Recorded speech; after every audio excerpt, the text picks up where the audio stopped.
Hi everyone, it's your girl and welcome to my channel. So for today's video, finally, we were going to try it on full face natin. We're going to test all of these products. This is my first time na i-try lahat sila. So before we get started, so don't forget to follow all of my socials. Let's start with the base. I have here two shades. In the shade Almond and Pebbles. Ito kasi yung closer sa aking morena skin. And let's test kung alin dito yung okay for me. First, dito tayo kay Almond. I'm going to show you first the packaging and the cup. Ayan. This is this one. And this is the cup. Hindi sila nagkakalayo ng color. Ito si Pebbles at ito si Almond. So, let's try it on my face. Dito si Almond. Pebbles. Oh. Dito sa ano ko, hand, hindi siya nagkakalayo. But on my face, medyo light si Pebbles. Okay, let's mix it. Sayang. Since marami si Pebbles, siya na lang yung ginamit ko. And itatry muna natin siya half on my face. Wet Dumb Sponge. Ang bango niya. Itong foundation na to is very skin tint. Light lang siya. And ang ganda ng coverage niya. Super blendable. Ayan. Ang dali niya ma-blend. And let's see, kasi marami akong imperfections sa face. Full marks. Meron ako niyan. So let's see if pagtataktuan. Grabe. This is in the shade Pebbles. Medyo light na siya sa akin. Mas light pa tong si Pebbles. Pero hindi ko sure kung magto-tone down siya or mag-oxidize siya. Pero panindigan na natin. Try ko nga si Almond on my face dito sa half lang. Yeah. And sa kabilang side. Yeah. Para sa live to medium, I'm perfect for you guys. See? Almond. Halos parang mukha ko lang siya. Ang bilis niya mag-blend. Nakakatuwa. Super tipid siya.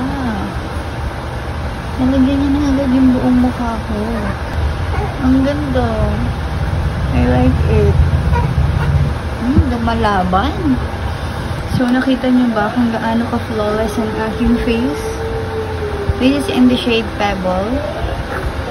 And parang hindi ko na kailangan mag-concealer kasi para sa akin sapat na siya. Natakpan niya yung iba kong pimple marks. Like, mayroon ako ditong pinaka, hindi gano'n natakpan, pero guys, hindi siya halata. Oh my God! Concealer.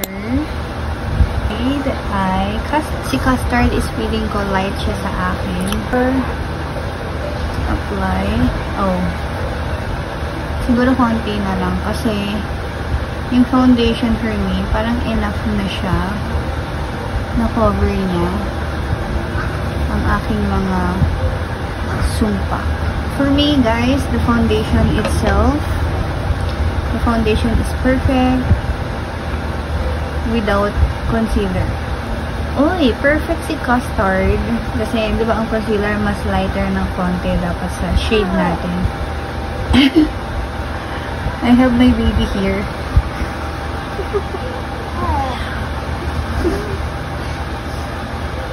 Watching and laughing at me. Guys, ang hirap pag mag-nanay na. Gising siya. Nung mag-film ako, masagot siya. Pasensya na kayo. But, ayan. Mas nag-lightens yung part na nilagyan ko ng concealer. And, okay na okay siya. Oh my God, bakit ganun? Parang, ang perfect ng mukha ko, dahil this is so freaking good. Nakita niya naman, nag-shine ata ang aking face. Hindi ako mahilig, actually, hindi ako mahilig mag-bronzer, mag-contours, and everything. Napanood ko lang na don't skip na mga bronzers pala. Importante pala sila in contours kasi nga parang lumulutang daw yung ano. And medyo nagigets ko siya. Hindi, wala akong plano. But this one is free. Mag-iinarte ka pa ba? And, ayan yung product. See? Itong Coron is pinaka-the lightest sa lahat. Akala ko, pwede na siyang foundation light. Pero, grabe naman ang cover. Guys, ganyan ang bronzer to, diba? Pero, pagpasensyahan niya na ako kung paano ako gumamit ng bronzer. Hindi po ako marunong. Because this is my first time using bronzer. So, kung mali po ako, sorry! Hindi ko naman sinasadya. Kung mali po ang paggagawa ko sa aking bronzer, patawarin mo na lang ako para masaya tayo. Ang napanood ko lang is ganito. But kasi hindi po ako sanay mag-bronzer. Oy, actually maano siya, mag-blendable. Di ba contour pag sa nose? Pero lagay na natin dahil wala naman ang contour. Kasi guys, kaya na bumibili ng contour. Ang bayad ko na kukontouring ko pa. Ang liit na ng mukha ko. Pasensya na kayo. Kung ang bronzer nyo ay ginawa kong pang nose line. Sorry. Okay? Uy, pwede. So, manghuhus nga. Eh di wow. Na-blend ko bang maayos? Kung na-blend ko, congrats nyo naman ako. Nakakatawa sa foundation ko. Steady lang siya, Okay? Oh my God. Super life-changing pala talaga kapag mayroong bronzer. Going to use this. Super excited ako. This is the Milk Tint. And super ganda ng kanilang. Let's put... Uy! Madami ba yan? Brush yung gamit doon na padami yan. Hindi. Sakto lang. Okay. I like it.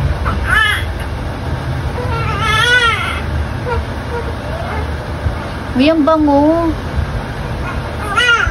Ang bango. Parang medyo bitin pa ako sa aking blush. Kasi nga, tatakpan ko pa yun ng powder. So, mag-a-add pa ako. Hindi naman pala siya ganun nakakatakot gamitin. Like, yung hindi mo na mabiblend. And all. So, ang ginamit kong brush dito is nasa TikTok account ko. Grabe yung bango nitong Milk Tint ha. Dahil wala akong any eyeshadow here. Hindi ako nakabili because limited ang budget. I'm okay with the liquids, creams, and everything.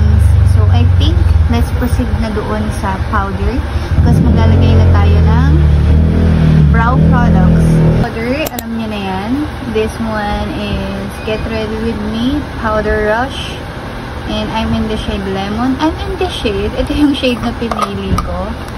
And, yeah. May puff siya. And, I like it kasi first time ko nakakita ng may cover na ganyan. And, yeah, bagong-bago. Ayan siya. Oh my God. Ito yung shade na lemon ha. Hindi ba nai-intimidate sa paggamit ng yellow na powder? Guys, hindi siya literal na magiging yellow sa mukha. Hindi ako masyadong fan ng matte na face. Lalo na pagdating sa makeup. Kasi nga, super drying na ng skin ko. So, gusto ko medyo dewy. Alam niyo pang Korean. Ganun gusto kong vibe. And dito ko lang nilalagyan ng powder. Yung aking makeup. And then dito sa lids. Uy, konti lang nagamit ko dito.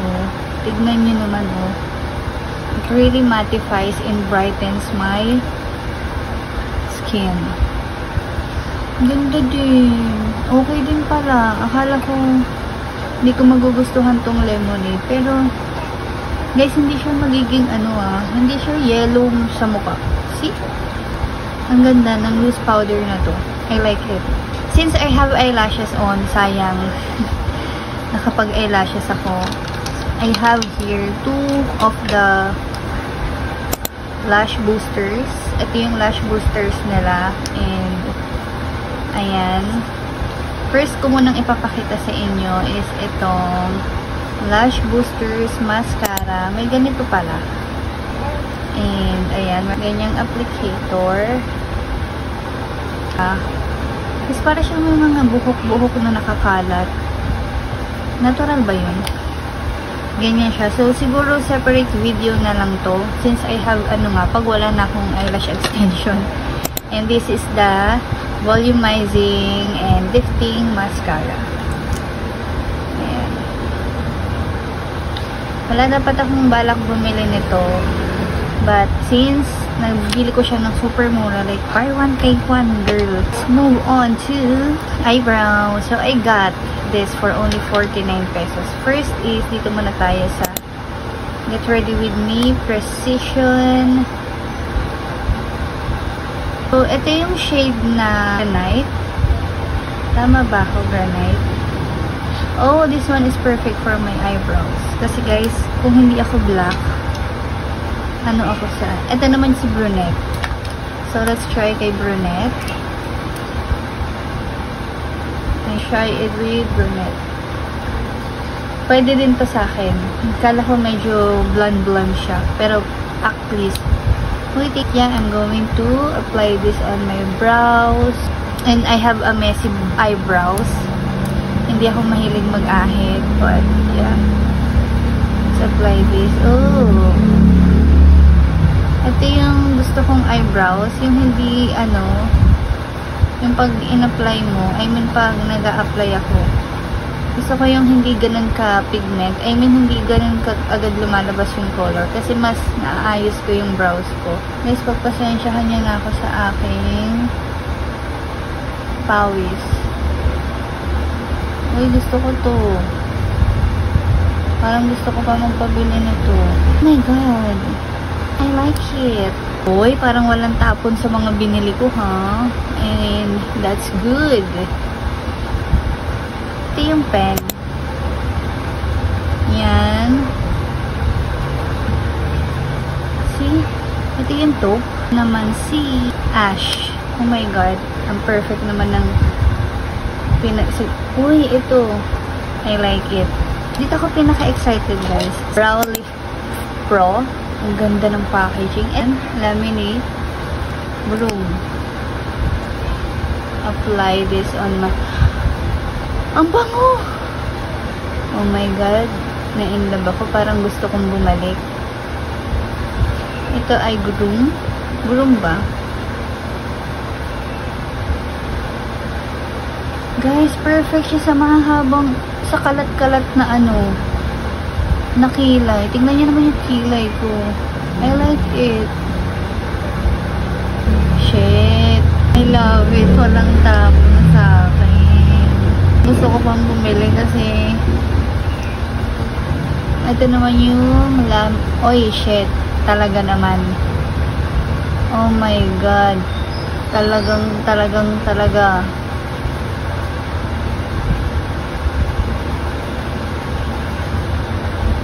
Literal na laminate dye.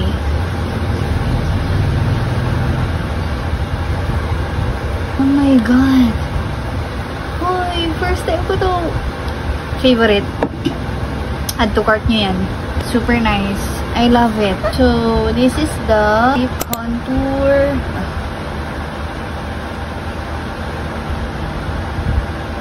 Hindi ko na binuksan ng madami kasi alam ko naman na nakita nyo na to before. 215 coffee. Ay, grabe naman nun. Si Love Bag. Going to use this 215 coffee. Wala na akong any product sa bibig kasi nag-stain lang yung lip oil na ginamit ko. But yeah.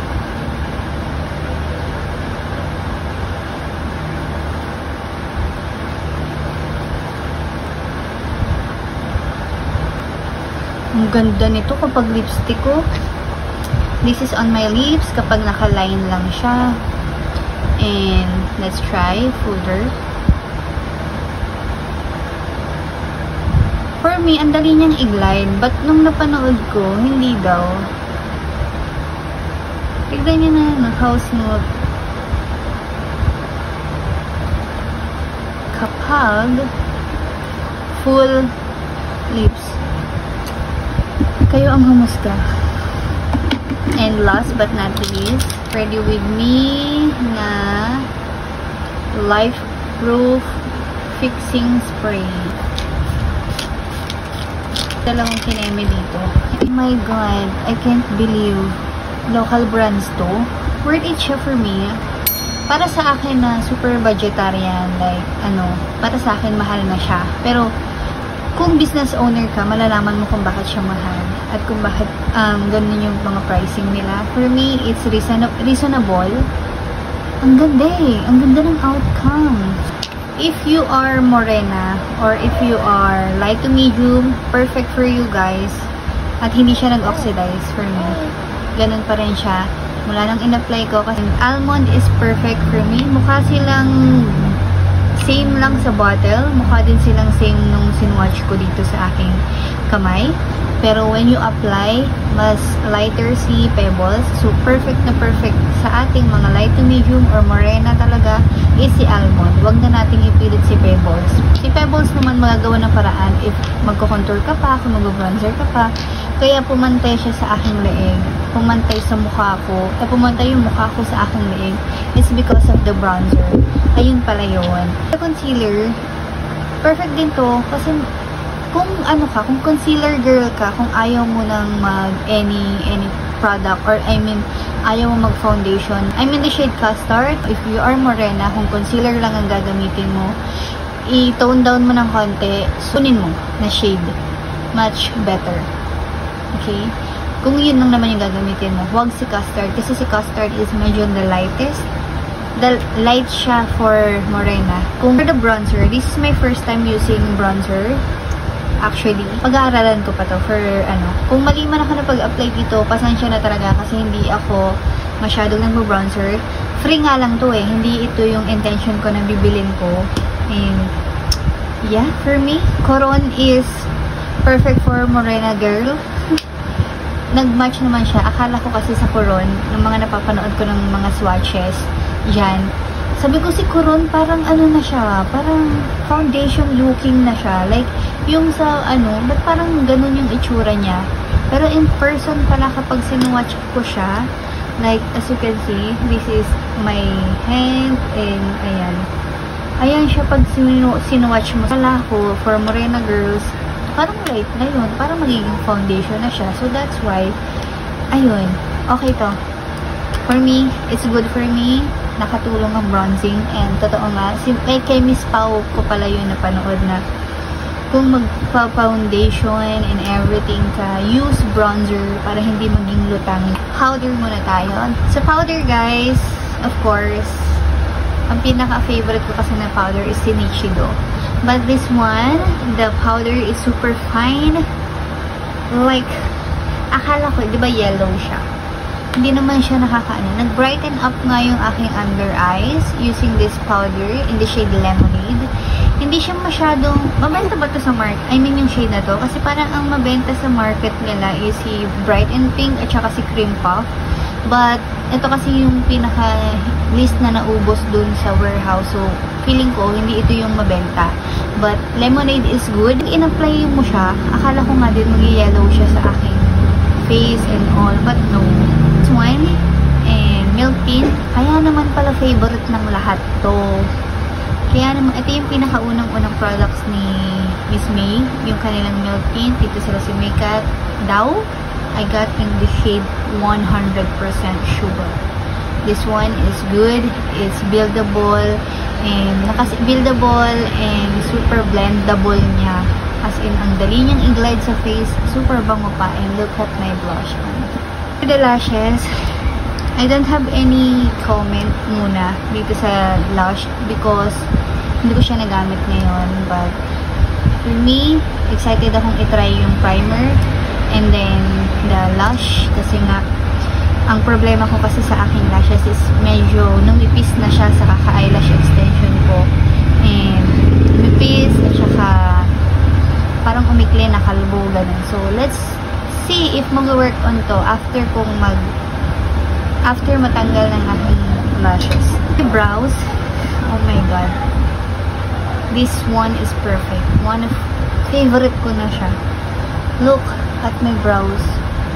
Super na-laminate. Na-laminate, na-groom, ano ba? Groom and laminate nga ang nakalagay dito.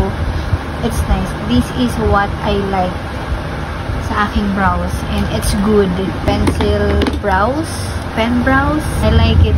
Ito, ang dali nitong i-glide. Ito yung pencil na favorite ko na parang yung meron kasi akong pencil brow na ginagamit na kay detail. So, ganun siya ka-creamy and hindi ka, basta may something na madali ko siyang i-work on and I love it. Walang tapon sa binili ko. Oh my God. Buti na lang nanood ako ng mga reviews. Kapag nanood kayo ng reviews, kapag may hindi sila magandang hindi masyadong maganda yung comments and all, sa person, pag ikaw pa rin talaga mismo yung nakatry, okay din talaga sa'yo. So, ayun, try nyo pa rin bumili. Kapag hindi nag-work on sa kanila, malay mo sa'yo mag-work. Diba? Itong this one is pen brow. This one is mag-work to sa mga kalbo-kalbo yung kilay and all, yung manipis ang kilay. And this one, meron akong ahit dito and okay na okay tong pen. Here, lip liner is one of the faves ngayon. Nag-uuso ngayon ng mga lip liners or sa akin lang. Late na talaga ako sa Kismis. But lip liners, itong lip contour nila is very creamy, very ang daling i-glide sa lips, very smooth. Hindi naman siya chap look. Diba? Iba-iba nga tayo. And for me, okay siya. And I love it. For the fixing spray, tinatry ko to ngayon. Wala akong masyadong comment sa mga ganito. Kasi hindi naman ako masyadong fan ng mga fixing spray or spray ewan. Basta. Sabi nila mas tumatagal ang makeup. So, let's see. Napawisin na katulad ko. I don't know. Overall thoughts, get ready with me products sa lahat ng nabili ko. The shade, the product itself. Oh my God, thank you Lord. Walang tapon sa nabili ko. Magagamit ko talaga siya. As in, super favorite. Wala akong masabi, walang tapon and all. I love it. Ayun. So, that's it guys for this video. I hope you enjoy. If you did, so don't forget to subscribe, like, and follow. I like it. So,